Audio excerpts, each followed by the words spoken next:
नमस्कार। आज एक नए वीडियो के साथ देखते हैं अपन रेलवे भर्ती बोर्ड में जो साइंस का क्वेश्चन पेपर आया था, जो कि डेट थी इसमें 26/12/2024 का ये, और ये सेकंड शिफ्ट का था। 12:45 से शुरू हुआ था और 2:15 में समाप्ति था। और सब्जेक्ट था इसमें आरआरबी टेक्नीशियंस ग्रेड 3 के लिए। और ये डिजिटल जोन वगैरह दिया, यहाँ पे टेस्ट सेंटर का नेम दिया है ऊपर में, यहाँ पे कैंडिडेट का नाम जो कि मैंने ब्लर करके रखा हूँ। तो आइए देखते हैं इसके क्वेश्चन किस टाइप के क्वेश्चन पूछे गए थे। क्वेश्चन यानी कि टोटल 100 क्वेश्चन पूछे गए थे, उसमें से ओनली 40 क्वेश्चन साइंस सब्जेक्ट से थे। तो देखते पूरे के पूरे 40 क्वेश्चन किस टाइप के क्वेश्चन पूछे गए थे उसके आंसर की के साथ। तो बने रहिए हमारे साथ, और यहाँ पे यदि वीडियो पसंद आती है तो इस वीडियो को लाइक और शेयर करना ना भूलें। Thank you. चलो देखते हैं एक एक क्वेश्चन को। तो चलो देखते हैं। पहला प्रश्न पूछा गया था इस वाले शिफ्ट में कि गिलहरी का शरीर निम्नलिखित में से किस हार्मोन का उपयोग करके लड़ने या भागने के लिए तैयार होता है गिलहरी में। इसका राइट आंसर हो जाता है चौथा नंबर ऑप्शन का एड्रेनालाइन, ये वाला राइट आंसर होता है। अगला प्रश्न में आते हैं। अगला प्रश्न है, अगला प्रश्न दूसरा नंबर का प्रश्न इसमें पूछा। आगे पीछे थे इसमें साइंस भी थे और मैथमेटिक्स और रीजनिंग के क्वेश्चन थे और जीके भी मिक्स थे इसमें। तो मैं मेन क्वेश्चन को सेलेक्ट करके यहाँ पे रखा हूँ आपके सामने। यहाँ पे इसमें किसी दिए गए रंग और दिए गए माध्यम युग्म के लिए यदि प्रकाश विरल से सघन माध्यम की ओर जा रहा है तो आपतन कोण की जा और अपवर्तन कोण की जा का अनुपात कितना होगा। तो इसका राइट आंसर हो जाता है यहाँ पे 1 से अधिक एक स्थिरांक होता है। इसका एक सूत्र भी है साइंस इसमें 10th क्लास में, यहाँ पे साइन आई अपॉन में होता है साइन आर, और बराबर से क्या होता है स्थिरांक होता है। तो इसका मान पूछा इसने कि कितना होगा, 1 से क्या होगा अधिक होता है। इस तरीके से इसका राइट आंसर हो जाता है। अगला प्रश्न में आते हैं। प्रश्न क्रमांक इसमें होगा, अगला प्रश्न है प्रश्न यहाँ पे कि अगला प्रश्न जैसे जैसे ताप बढ़ता है, जैसे जैसे तापमान बढ़ता है पदार्थ के कणों की गतिज ऊर्जा खालिस्तान है। तो इसमें राइट आंसर हो जाता है इसकी बढ़ती है यहाँ पे। जैसे कि अपन पानी एक परात में रख देते हैं और इसके चूल्हे के ऊपर यदि गैस चूल्हे के ऊपर यदि तापमान देते हैं तो इसके जो पानी के जो कण होंगे ये क्या होने लग जाते हैं, वाष्प बनना शुरू हो जाते हैं। तो इसके तापमान यानी कि इसकी गतिज ऊर्जा क्या हो जाती है, बढ़ जाती है। इसका राइट आंसर हो जाता है बढ़ती है। अगले प्रश्न में आते हैं। प्रश्न अगला है स्पाइरोगायरा। अगला क्वेश्चन में है इसमें स्पाइरोगायरा में प्रजनन की विधि का नाम बताइए। तो इसमें राइट आंसर हो जाएगा खंडन। खंडन द्वारा इसमें स्पाइरोगायरा में क्या होता है, प्रजनन की विधि संपन्न होती है। ये पूरे साइंस के चैप्टर 10th क्लास के लेवल के आए पूरे के पूरे क्वेश्चन और 9th क्लास के। अगले प्रश्न में आते हैं। अगला प्रश्न बहुत आसान क्वेश्चन पूछा गया था यहाँ पे कि सोडियम बाइकार्बोनेट से धावन सोडा तैयार करने की सर्वोत्तम विधि की पहचान कीजिए। क्या पूछा था, सोडियम बाइकार्बोनेट से धावन सोडा तैयार करने की सर्वोत्तम विधि की पहचान कीजिए। तो इसका राइट आंसर हो जाता है तुम्हारा पहला नंबर का सोडियम बाइकार्बोनेट को गर्म करके किया जाता है। इसकी पहचान की जाती है सर्वोत्तम विधि यहाँ पे कि सोडियम बाइकार्बोनेट से धावन सोडा तैयार, किसको धावन सोडा को तैयार करने की सर्वोत्तम विधि है सोडियम बाइकार्बोनेट को क्या किया जाता है, गर्म किया जाता है। इस तरीके से इसका राइट आंसर होता है पहला नंबर का। अगले प्रश्न में आते हैं। प्रश्न क्रमांक है अगला, तो कि पौधों में ऑक्सीजन के कार्य से संबंधित सही विकल्प का चयन कीजिए। तो इसका राइट आंसर हो जाता है यहाँ पे दूसरा नंबर का कोशिकाओं को लंबे समय तक वृद्धि करने में सहायता करता है। तो इसका राइट आंसर हो जाता है। अब बाकी ऑप्शन को भी देख सकते हैं, पढ़ सकते हैं किस टाइप के क्वेश्चन पूछ सकते हैं। यहाँ पे मैं एक एक ऑप्शन को पढ़ के बताऊंगा तो इसमें लंबी वीडियो बन सकती है। इस कारण से मैं बस राइट आंसर बता रहा हूँ, बस राइट आंसर को देखते जाओ और बाकी ऑप्शन को भी पढ़ना हो तो पढ़ सकते हैं। अगला प्रश्न है, प्रश्न क्रमांक यहाँ पे 14 है उस वाले चैप्टर का, पता नहीं कौन सा चैप्टर यहाँ पे, लेकिन यहाँ पे ब्रायोफ्लिम क्या बोला है, ब्रायोफ्लिम पत्ती के किनारे के निशानों में उत्पन्न कलियां मृदा पर गिरती है। यहाँ पे बोला है ब्रायोफिल्म पत्ती के किनारे के निशानों में उत्पन्न कलियां मृदा पर गिरती है और नए पादपों के रूप में विकसित होती है। प्रजनन की ऐसी विधि को किस नाम से जाना जाता है। तो इसका राइट आंसर हो जाता है यहाँ पे कायिक प्रवर्धन। ये पूरा 10वीं क्लास का ये टॉपिक यहाँ पे कायिक प्रवर्धन से नाम से जाना जाता है यहाँ पे। अगला प्रश्न में आते हैं। अगला प्रश्न यहाँ पे प्रकाश या गुरुत्वाकर्षण जैसे पर्यावरणीय प्रेरकों द्वारा पौधों में निम्नलिखित में से कौन सा परिवर्तन होता है। तो कौन सा परिवर्तन होता है, उन दिशाओं में परिवर्तन जिनमें पौधे के भाग बढ़ते हैं। इसका राइट आंसर हो जाता है उन दिशाओं में परिवर्तन जिनमें पौधे के भाग बढ़ते हैं। इसका राइट आंसर हो जाता है। अगले प्रश्न में आते हैं। इसमें अगला प्रश्न है पौधों में वृद्धि कुछ निश्चित क्षेत्रों में ही होता है ऐसा खालिस्तान। तो खालिस्तान में क्या आएगा, इसका राइट आंसर हो जाता है पहला नंबर विभाजित ऊतकों जिन्हें विभजोत्तक भी कहा जाता है कि उन भागों में पाए जाने के कारण होता है, जिसके कारण विभजोत्तक, यहाँ पे विभजोत्तक एक ऊतक होता है। ये 9th क्लास का चैप्टर का ये वाला क्वेश्चन कि पौधों में वृद्धि कुछ निश्चित क्षेत्रों में ही होता है, किसके कारण होता है, विभजोत्तक ऊतक भी कहा जाता है, जिसके कारण यहाँ पे विभजोत्तक ऊतक के कारण होता है। अगला प्रश्न में आते हैं। प्रश्न इसमें निम्नलिखित में से किस स्थिति में किए गए कार्य को ऋणात्मक माना जाता है। तो कौन सी स्थिति में माना जाता है, जब बल विस्थापन की दिशा के विपरीत हो। एक बल अपन इधर की ओर लगा रहे हैं तो उसकी दिशा में विपरीत दिशा में बल लगता है, तो इसी को क्या बोलते हैं, ऋणात्मक बल बोलते हैं। क्या बोलते हैं, ऋणात्मक बल बोला जाता है। तो निम्नलिखित में से किस स्थिति में किए गए कार्य को ऋणात्मक माना जाता है। तो कौन सी दिशा में, यहाँ पे पहला नंबर का जब बल विस्थापन की दिशा के विपरीत दिशा में लग रहा हूँ।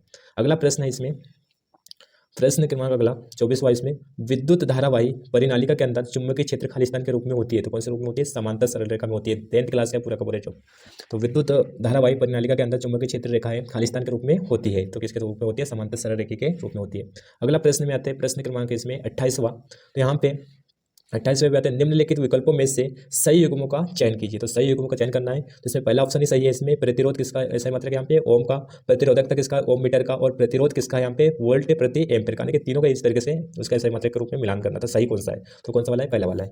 अगले प्रश्न में आते हैं, प्रश्न क्रमांक है इसमें 31वां, तो 31 इसमें आते हैं, इसमें निम्नलिखित में से कौन सी धातु खुले में रखने पर आग पकड़ लेती है? कितना आसान मामू जैसा क्वेश्चन पूछ लिया इसमें कि इसमें सीधा सीधा ऑप्शन लगाना है सोडियम, जो कि खुले वातावरण में क्या होती है? अंगार पकड़ लेती है। उसको कहाँ पे डुबो कर रखा जाता है? मिट्टी के तेल में, नहीं तो केरोसिन के तेल में रखा जाता है। हो सकता है दूसरे शिफ्ट में सी वाले क्वेश्चन को केरोसिन, इसमें क्वेश्चन पूछ लिया होगा निम्नलिखित में से यानी कि सोडियम को किस में डुबो कर रखा जाता है, तो यहाँ पे ऑप्शन में दे रहेगा केरोसिन, तो केरोसिन करना था। बहुत आसान क्वेश्चन पेपर है। अगला प्रश्न में आते हैं, प्रश्न क्रमांक इसमें 34वां, पृथ्वी की सतह के निकट m द्रव्यमान वाली किसी वस्तु पर गुरुत्वीय त्वरण खालिस्तान होगा, तो क्या होंगे? यहाँ पे m से स्वतंत्र अवस्था में रहेंगे, तब जाके यहाँ होंगे गुरुत्वीय त्वरण m से स्वतंत्र होंगे। अगले प्रश्न में आते हैं, इसमें प्रश्न क्रमांक 36वां, इसमें निम्नलिखित में से कौन से प्रत्यक्ष परिवर्तन से संकेत मिलता है कि एक रासायनिक अभिक्रिया हुई है? तो रासायनिक अभिक्रिया पहले चैप्टर का 10वीं क्लास का, इसमें कि गैस का निर्माण, अवक्षेपण का निर्माण, भौतिक अवस्था में परिवर्तन, रंग में परिवर्तन। तो इसमें आपको देखना है कि किसमें कौन कौन से परिवर्तन पहचान सकते हैं कि रासायनिक परिवर्तन हुआ या रासायनिक अभिक्रिया हुई है। इसमें तीसरा नंबर का है सभी ABCD, ये चारों के चारों क्या है यहाँ पे इस तरीके से किसी अभिक्रिया में पहचान मिलती है। इस तरीके से गैस का निर्माण होता है, गैस का उत्सर्जन भी बोलते हैं उसको, अवक्षेपण का निर्माण होता है, भौतिक अवस्था में परिवर्तन होता है, जैसे मोमबत्ती का जलना, ये दोनों परिवर्तन है, रासायनिक भी और भौतिक भी। एक तो जलना है क्या? रासायनिक है, पिघलना क्या है? भौतिक। इस तरीके से चारों के चारों रंग में परिवर्तन होना है, ये भी क्या है? रासायनिक परिवर्तन होने की अभिक्रिया को दर्शाता है। इस तरीके से क्या होंगे? चारों के चारों सभी होंगे, सभी यानी कि A B C और D वाले ABCD पूरे ऑप्शन सही होंगे। इस तरीके से इसका आंसर सही था। अगला क्वेश्चन आते हैं, इसमें क्वेश्चन नंबर है 40वां, कि प्रश्न क्रमांक इसमें 40वां में पूछा है कि ठोसों की अपेक्षा द्रव में विसरण की दर अधिक होती है, क्यों? यानी कि ठोस से ज्यादा द्रव की क्षमता क्या होती है? बहने की होती है। इसका कारण है विसरण, यानी कि गति करने की। तो किसमें होती है यहाँ पे? किसमें? इस तरीके से पहला वाला ऑप्शन होगा द्रव अवस्था में। कौन सी अवस्था में बोला उसने? द्रव अवस्था में कण स्वतंत्र रूप से क्या करते हैं? गति करते हैं, और कणों के बीच अधिक रिक्त स्थान होता है। इसी कारण से क्या होते हैं? एक स्थान से दूसरे स्थान तक चले जाते हैं। जबकि ठोस के कण क्या होते हैं? पास पास में होते हैं, उसके कण क्या होते हैं? बहुत पास पास में जकड़े हुए होते हैं। इसी कारण से द्रव के कण क्या होते हैं? थोड़े दूर दूर होते हैं। इसको क्या पर्याप्त स्थान, रिक्त स्थान मिल जाता है बहने के लिए, गति करने के लिए। तो आपका राइट आंसर हो जाएगा पहला नंबर का। अगला क्वेश्चन पे आते, क्वेश्चन नंबर अगला है प्रश्न क्रमांक 42वां, इसमें अर्धसूत्री विभाजन के दौरान एक कोशिका विभाजित होकर खालिस्तान नई कोशिका बनाती है। तो कौन सी कोशिका बनाती? 4 नई कोशिकाएं बनी थी अर्धसूत्री विभाजन के दौरान। इस तरीके से एक सूत्र यहाँ पे इस तरीके से 2 बनेंगे, इसमें भी, और इसमें भी कितने बनेंगे? 2 बनेंगे। इस तरीके से कितने बनाते हैं? यहाँ पे 4 बनाते हैं यहाँ पे अर्धसूत्री विभाजन के दौरान। 9th क्लास का क्वेश्चन। अगला क्वेश्चन है इसमें 48वां क्वेश्चन है, निम्नलिखित में से क्या किसकी धात्विक चालक के प्रतिरोध को बढ़ाया जाएगा? तो किसके यहाँ पे? इसके अनुप्रस्थ काट के क्षेत्रफल को कम करना पड़ेगा। जैसे कि वायर यहाँ पे इसकी मोटाई क्या होगी? ज़्यादा होगी, तो इसके अनुप्रस्थ काट को क्या किया जाएगा? कम किया जाएगा। जब जाकर निम्नलिखित में से क्या किसी धात्विक चालक के प्रतिरोध को प्रतिरोध को बढ़ाया जाएगा। तो बढ़ाया जाएगा तो यहाँ पे क्या हो जाएगा? इसके क्षेत्रफल को क्या किया जाएगा? कम जाएगा। इसका राइट आंसर हो जाएगा दूसरा नंबर का। अगला प्रश्न में आते, प्रश्न क्रमांक है 58, तो अगला क्वेश्चन यहाँ पे ऑक्सीजन का परिकलित आणविक द्रव्यमान कितना होता है? तो ऑक्सीजन का अणु सिंगल तो होता नहीं यहाँ पे, इस तरीके से इसका सूत्र होता है ये वाला, यानी कि 2 ही परमाणु होता है यहाँ पे ऑक्सीजन। तो यहाँ पे ऑक्सीजन का परमाणु द्रव्यमान कितना होता है? 1 का कितना होता है? 16 होता है। तो 16 का यहाँ पे 2 ऑक्सीजन है, तो कितना हो जाएगा? 16 दूनी 32। इसका राइट आंसर हो जाएगा तुम्हारा 32। इस तरीके से इसका ऑक्सीजन का आणविक द्रव्यमान निकालना था। अगला है यहाँ पे, अगला क्वेश्चन पे आते हैं अपन। अगला क्वेश्चन है 59वां, ये भी 10th क्लास का है। एक मटर का पौधा अन्य पौधों या बाढ़ पर, जो कि बाढ़ होते हैं ना, उसमें खेतों में यहाँ पे इलेक्शन को ऊपर चढ़ने के लिए यहाँ पे वाले, तो बाढ़ पर किसकी सहायता से चढ़ता है? तो किसकी सहायता से चढ़ता है? प्रतान की सहायता से चढ़ता है यहाँ पे, यानी कि ऊपर को चढ़ता है। तो इसका राइट आंसर हो जाएगा प्रतान। अगला प्रश्न में आते हैं, प्रश्न क्रमांक यहाँ पे 60वां है 16, निम्नलिखित में से कौन से अणु की प्रकृति द्विपरमाणुक होती है? तो यानी कि द्विपरमाणुक, इसके जस्ट पहले वाला था ऑक्सीजन द्विपरमाणुक होती है, जस्ट मैंने बताया था द्विपरमाणुक होता है यहाँ पे ऑक्सीजन। ये सिंगल यहाँ पे किसके ऑक्सीजन अवस्था कितनी होती है? यहाँ पे 2 होती है, इस पर आपस में बंधे होते हैं, इस तरीके से 2 बॉन्डों के साथ यहाँ पे बंधे होते हैं। इस तरीके से ऑक्सीजन यहाँ पे लास्ट कक्षक में 2 इलेक्ट्रॉन की कमी होती है एक ऑक्सीजन का, तो यहाँ पे आपस में 2 ऑक्सीजन आपस में मिलकर यहाँ पे स्टक को पूरा करते हैं। इस तरीके से इसके 2 परमाणु का यहाँ पे 2 ही परमाणु होती है, कौन? ऑक्सीजन। अगला प्रश्न में आते हैं, प्रश्न क्रमांक है 61वां, लेड नाइट्रेट की अपघटन अभिक्रिया के दौरान भूरे रंग का धुआं किस गैस का होता है? तो किस गैस का होता है? नाइट्रोजन डाइऑक्साइड गैस का होता है। किसका? नाइट्रोजन डाइऑक्साइड का। ये भी 10वीं क्लास का रासायनिक अभिक्रिया तथा समीकरण से। अगला प्रश्न में आते हैं प्रश्न क्रमांक है इसमें 64वां है। इसमें बाकी वाले ऑप्शन नीचे में दिए दूसरे वाले पेज में। पहले क्वेश्चन पढ़ लेते क्या दिया यहाँ पे। पादपों के हार्मोन और उनके कार्यों के बीच सही मेल की पहचान कीजिए। तो सही मेल कौन सा है इसके बारे में अपन को पहचान करना। पादपों के हार्मोन और उसके कार्य भी दिया, उसके पादपों के हार्मोन दिया, तो कौन सा कार्य यानी हार्मोन कौन सा कार्य करता है इसका सही मिलान करना है। तो इसमें सबसे लास्ट वाला ऑप्शन सही है। इसमें है साइटोकाइनिन नहीं साइटोकिनिस कोशिका विभाजन में वृद्धि करता है। क्या इसमें वृद्धि करता है? कोशिका विभाजन में वृद्धि करता है। एबसिक्सिक एसिड ये वृद्धि को रोकता है। इस तरीके से इसका राइट आंसर होता है यहाँ पे चौथे नंबर का। साइटोकिनिसिस कोशिका विभाजन में वृद्धि करता है, एबसिसिक एसिड वृद्धि को रोकता है। अगले प्रश्न में आते हैं। इसमें यहाँ पे है 67 में, यहाँ पे निम्नलिखित में से कौन सा विकल्प किसी वस्तु की गतिज ऊर्जा और स्थितिज ऊर्जा के योग का सही वर्णन करता है। स्थितिज ऊर्जा भी बोला उसमें और गतिज ऊर्जा का योग का सही वर्णन करता है। तो क्या होगा इसका राइट आंसर? कुल यांत्रिक ऊर्जा दोनों को दोनों गतिज ऊर्जा भी और स्थितिज ऊर्जा क्या है? यांत्रिक ऊर्जा। तो टोटल हो जाएगा इसका, तो कुल यांत्रिक ऊर्जा के रूप में यहाँ पे वर्णन करता है। अगला प्रश्न में आते हैं। अगला 68वां क्वेश्चन यहाँ पे, कौन सा हार्मोन शरीर में कार्बोहाइड्रेट, प्रोटीन और वसा के उपचय को नियंत्रित, यहाँ पे उपचय होगा, यहाँ पे मिसप्रिंट होगा, उपचय को नियंत्रित करता है और इसके संश्लेषण के लिए आयोडीन आवश्यक होता है। तो इसका राइट आंसर हो जाएगा दूसरा नंबर का थायोक्सिन हार्मोन द्वारा यहाँ पे संश्लेषित होता है। अगला प्रश्न में आते हैं। प्रश्न क्रमांक है इसमें 70वां मनुष्यों में निम्नलिखित में से उत्सर्जन से संबंधित कौन से कथन गलत है। क्या बोला उसने? गलत। यहीं पे गलती कर देते हैं अपन, यहाँ पे गलत है कि सही है इसी को नहीं देखता अपन अंधी बट्टी टिक कर देते हैं। तो इसका राइट आंसर हो जाएगा ओनली पहला वाला। मनुष्य में वक्र वक्षी क्षेत्र में स्थित होते हैं, मूत्राशय में संग्रहित होता है, रक्त में से CO2 फेफड़ों से निकाल दी जाती है। तो ये वाला नहीं होगा, सही आंसर होगा केवल 1 वाला। मनुष्य में वक्र वक्षी क्षेत्र में स्थित होता है। अगला प्रश्न में आते हैं। प्रश्न क्रमांक है इसमें 71 में, यदि 4 ओम प्रतिरोध में प्रत्येक सेकंड 400 जूल ऊष्मा उत्पन्न होती है तो प्रतिरोधक में प्रवाहित धारा कितनी होगी। तो इसका राइट आंसर हो जाएगा 10 एम्पियर। अगले प्रश्न में आते हैं। इसमें प्रश्न क्रमांक अगला है, प्रश्न क्रमांक 75वां है। इसमें 75, कौन सा धातु युग्म कमरे के ताप पर पिघलने लगता है। तो कौन सा यहाँ पे? गैलीलियम और सीजीएम, जो कि कमरे के ताप पर क्या हो जाते हैं? पिघलने लगता है। अगला क्वेश्चन में आते हैं। यहाँ पे अगला प्रश्न इसमें 78 में, यहाँ पे कार्बन के यौगिक जो कार्बन परमाणुओं के बीच केवल एकल बंध या आबंधों से जुड़े होते हैं खाली स्थान कहलाते हैं। तो क्या कहलाते हैं? संतृप्त यौगिक। सिंगल बॉन्ड संतृप्त यौगिक में यहाँ पे कार्बन के बीच में सिंगल बॉन्ड होता है। असंतृप्त हाइड्रोकार्बन, यहाँ पे असंतृप्त यौगिक बोला है यहाँ पे। तो असंतृप्त हाइड्रोकार्बन में भी 2 प्रकार के होते हैं, कार्बन के बीच में डबल बॉन्ड और कार्बन के बीच में ट्रिपल बॉन्ड होता है, ट्रिपल बॉन्ड। इस तरीके से कार्बन के ट्रिपल बॉन्ड और यानी कि 2 प्रकार के होते हैं हाइड्रोकार्बन, एक एल्केन समूह और एल्की समूह और एल्काइल समूह, ये दोनों असंतृप्त में आते हैं, एक इसमें आएंगे संतृप्त हाइड्रोकार्बन में। इस तरीके से इसके ऊपर नामकरण होता है। केवल बोला उसने सिंगल बनाने के एकल आबंध, एकल आबंध किसमें आएगा? संतृप्त, और यहाँ पे द्वि आबंध और त्रि-आबंध बोलते तो असंतृप्त में आता है, ये याद रखना। अगला प्रश्न है इसमें यहाँ पे 79वां, एक गोली दर्पण के परावर्तक पृष्ठ का व्यास निम्नलिखित में से किसके समान होता है। तो किसके तो समान होता है? द्वारक द्वारा।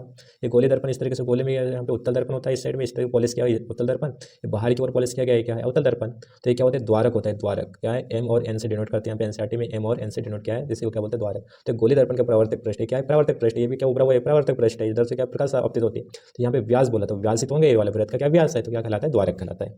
अगले प्रश्न में आते हैं। प्रश्न क्रमांक 81 में, यहाँ पे स्पोरेगायरा क्या बोला इसमें स्प्रिंट है। इसमें स्पोरेगायरा होगा में कोशिकाएं या बीजाणु होते हैं जो अंततः नए राइजोपस जीवों में विकसित हो सकते हैं। ऐसे अलैंगिक प्रजनन को क्या कहा जाता है। तो क्या कहा जाता है? बीजाणु निर्माण कहा जाता है। यहाँ पे मिसप्रिंट होगा, स्पोरेगायरा होगा, स्पाइरोगायरा होगा वहाँ पे, तो मिसप्रिंट होगा। तो यहाँ पे इसका राइट आंसर हो जाएगा बीजाणु निर्माण कहलाता है। अगला प्रश्न में आते हैं। इसमें प्रश्न क्रमांक 82 है। यहाँ पे निम्नलिखित में से कौन सा पदार्थ निम्नलिखित में से कौन सा पदार्थ की अवस्थाओं के बीच एक प्रवास्त परिवर्तन है। तो प्रवास्त परिवर्तन कौन सा होगा? उत्सर्जन, जो कि यहाँ पे अवस्थाओं के बीच में आदान प्रदान पदार्थ की अवस्थाओं में क्या होता है? प्रवास्त परिवर्तन है, तो उत्सर्जन है। अगला क्वेश्चन है इसमें प्रश्न क्रमांक 83 यहाँ पे केंद्रीय तंत्रिका तंत्र जो शरीर के सभी भागों से जानकारी प्राप्त करता है और उसे एकीकृत करता है, जिसका निर्माण निम्न में से किसके द्वारा होता है। तो किसके द्वारा होता है? मस्तिष्क और रीढ़ की हड्डी द्वारा इसको नियंत्रित करते हैं। अगला क्वेश्चन में आते हैं अपन, क्वेश्चन नंबर 85 का यहाँ पे, यदि गुरुत्वाकर्षण बल के कारण U और G और H किसी वस्तु के क्रमशः आरंभिक वेग है, U को क्या बोलते हैं? आरंभिक वेग, और गुरुत्वाकर्षण को क्या बोलते हैं? यहाँ पे G, और ऊंचाई तो यहाँ पे H है। तो इसका अंतिम वेग यानी कि V निम्नलिखित में से किससे प्राप्त किया जा सकता है। तो यहाँ पे सिंपल सी बात है, पहला समीकरण दिख रहा है आपको यहाँ पे, V स्क्वायर माइनस का U स्क्वायर बराबर से 2GH, क्योंकि इसी समीकरण के माध्यम से अपन वेग का मान निकाल सकते हैं, वेग अंतिम वेग। अगले क्वेश्चन पे आते हैं। क्वेश्चन नंबर अगला है 87वां क्वेश्चन है। यहाँ पे ये पूछा गया यहाँ पे क्वेश्चन कि एक बहुकोशिका यहाँ पे एक बहुकोशिक जीव स्पाइरोगायरा सामान्यतः विकसित होकर छोटे छोटे टुकड़ों में खंडित हो जाता है और यह टुकड़े अथवा खंड वृद्धि कर नए जीव या वेष्टि में विकसित हो जाते हैं। जनन की इस विधि को किस नाम से जाना जाता है? इस साइंस का क्वेश्चन है 10वीं क्लास का, तो किस नाम से जाना जाता है? खंडन द्वारा। खंडित होकर क्या नए जीव को विकसित करता है, इसका राइट हो जाएगा खंडन। अगला प्रश्न है, प्रश्न क्रमांक इसमें 89वां है कि निम्नलिखित में से कौन सा आर्गन का एक संभारिक है? तो संभारिक सिंपल से बात है, कैल्शियम है, कैल्शियम का फॉर्मूला होता है, प्रतीक होता है सी। इसका राइट आंसर हो जाएगा संभारिक, यानी कि एक समान होते हैं इसमें।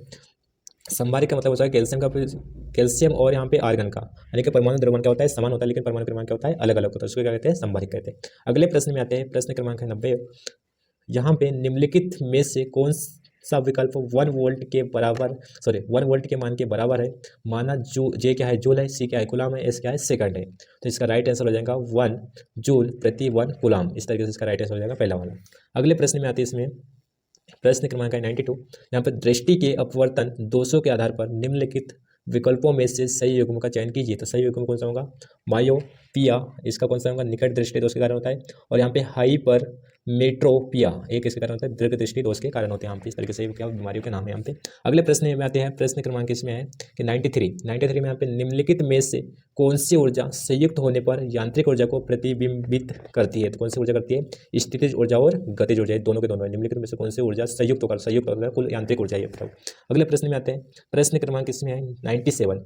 यहाँ पे निम्नलिखित में से किस प्रकार की अभिक्रिया में अभिकारकों के बीच आयनों का आदान प्रदान होता है? ये वाला तो क्वेश्चन बहुत फेमस है, कभी कभी पूछ लेते हैं द्विविस्थापन अभिक्रिया में क्या होता है, तो ये आयनों का आदान प्रदान ऑप्शन में रख देते हैं। कभी कभी यहाँ पे आयनों का आदान प्रदान होता है, उस वाले अभिक्रिया का नाम बताते हैं। उल्टा सीधा क्वेश्चन बनता है, ये वाला बहुत क्वेश्चन फेमस है द्विविस्थापन अभिक्रिया पर। कभी कभी बोलते हैं कि द्विविस्थापन अभिक्रिया का उस अवक्षेप का नाम बताइए जो कि जल पे घुलता नहीं है। तो इस तरीके से क्वेश्चन बनते हैं, तो द्विविस्थापन अभिक्रिया को इसका राइट आंसर। अगले प्रश्न में आते हैं।